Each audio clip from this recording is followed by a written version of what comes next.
আমাদের ডিভোর্স হয়েছে আজকে দুপুরে। সন্ধ্যায় আমি শুনলাম আমার হাজবেন্ডের প্রেমের বিয়ে হচ্ছে তার এক্সের সাথে। তার বাড়ির একদম পাশেই ছিল তার এক্সের বাড়ি। কিছুদিন পর জানতে পারলাম আমাকে ডিভোর্স দেওয়ার 2 দিন আগেই ওদের বিয়ে দিয়েছে ওর বোন। এই কথাটা শোনার পর আমার গা হাত পা অনেক কাঁপতেছিল। আমি একদম জায়গায় স্তব্ধ হয়ে রইলাম। এমনিতেও শরীরটা আগে থেকেই অসুস্থ ছিল। আমার শরীরের এমন অবস্থা দেখে উপায় না পেয়ে আমার ফ্যামিলি ডাক্তার আনলো, স্যালাইন দিল। রাত 1টার দিকে হাতে স্যালাইন নিয়ে ফেসবুকে ঢুকলাম, দেখলাম আমার ব্লাউজ, আমার বেনারসি পরে বউ সেজেছে তার এক্স। আমার এক্স হাজবেন্ডের মন আজ অনেক খুশি, কারণ বউটা যেমন সুন্দরী, তারপর আজকে তাদের বিয়ে। একটার পর একটা ছবি নতুন নতুন আপলোড দিয়েই যাচ্ছে তার ফেসবুকে। এমনিতেই হাতে স্যালাইন দেওয়া ছিল, তারপর এই সমস্ত দৃশ্য দেখে আমার দুনিয়া একদম অন্ধকার হয়ে আসতেছিল। এরপরে 2 দিন 2 রাত আমি এক ফোঁটাও ঘুমাতে পারিনি, আর বাচ্চাটাকেও সামলাতে পারতেছিলাম না। 3 দিন পর আমার ফুপুরা এসে আমার কোল থেকে আমার বাবুকে নিয়ে গেল, কারণ এই অবস্থায় আমি একদমই আমার বাবুর টেক কেয়ার করতে পারতেছিলাম না। সারাদিন অনেক ডিপ্রেশনে থাকতাম। আমি আমাদের গ্রামেই ছিলাম।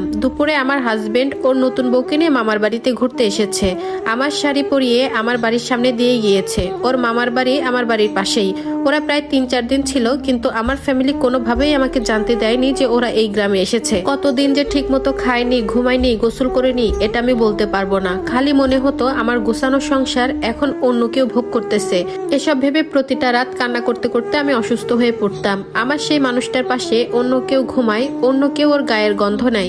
দিন দিন প্রচুর শরীর খারাপ হয়ে গেল এসব ভাবতে ভাবতে। আমাকে এখন দেখলে মনে হয় 50-60 বছর বয়সী এক মহিলা। জানো আপু, যতই রাত বাড়তো ততই আমার ফুপিয়ে ফুপিয়ে কান্না আসতো। এই যেন কাউকে আমার স্বামী বউ বলে ডাকতেছে, এই যেন আমার স্বামী কাউকে আদর করতেছে, এই যেন আমার স্বামীকে কেউ স্বামী বলে জড়িয়ে ধরতেছে। এগুলা যে কি পরিমাণ কষ্টে সেটা আমি কিভাবে বুঝাবো।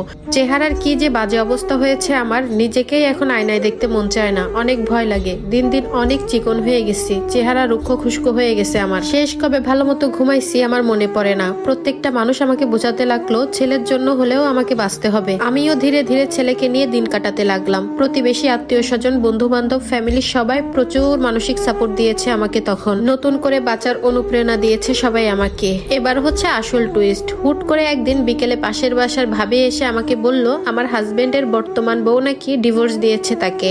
আমি যেন ওদের মাফ করে দিই। ছেলের মুখের দিক তাকিয়ে আমি যেন আবারও যাই সেই ঘরে। আমার এক্স হাজবেন্ড এখন আমার মামার বাড়ি এসে ঘুরঘুর করতেছে আমার জন্য, এবং সে নাকি অনেক কষ্ট পাচ্ছে। তার ছেলের জন্য অনেক মায়া লাগতেছে তার। আমার স্বামী নাকি এখন একে ওকে ধরে আমাকে আনার জন্য অনেক কান্নাকাটি করে। জানো আপু একটা কথা, আমি ছোট থেকে অনেক আদরে মানুষ হয়েছি।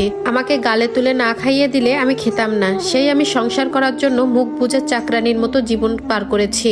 অজস্র গালি শুনেছি, কত আঘাত সহ্য করেছি, আর কোনোভাবেই আমি ওই সংসারে যাব না। কত শত অপবাদ দিয়েছে তারা আমাকে শুধুমাত্র ঘর ছাড়ার জন্য। আমার শাশুড়ি ননদ গ্রামে এসে কত অপবাদ দিয়ে গেছে সবার সামনে। শাশুড়ি তো শুরু থেকেই সহ্য করতে পারতো না, আর আমাকে সহ্য করবেই বা কেমন করে আমার শাশুড়ি আর ননদ, কারণ তারা একসময় আমাদের বাড়িতে কাজ করত।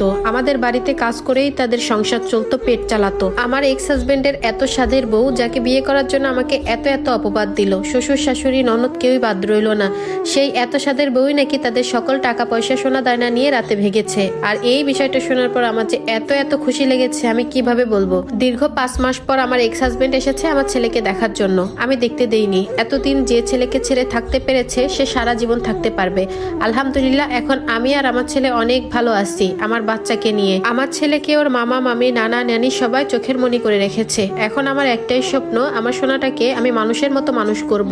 ওর জন্য সবাই দোয়া করবেন আপুরা, যেন আমার বাচ্চাটা ওর বাপ দাদার বৈশিষ্ট্য একটুও না পায়। আমার জন্য সবাই দোয়া করবেন। আর এই স্টোরিটা একটা আপুর লাইফ থেকে নেওয়া। আসলে যারা 2 বিয়ে করতে চান, বিশেষ করে ছেলেরা, তারা একটু ভেবেচিন্তে করবেন, কারণ প্রথম স্ত্রীর মতো কখনোই দ্বিতীয় স্ত্রী হতে পারে না।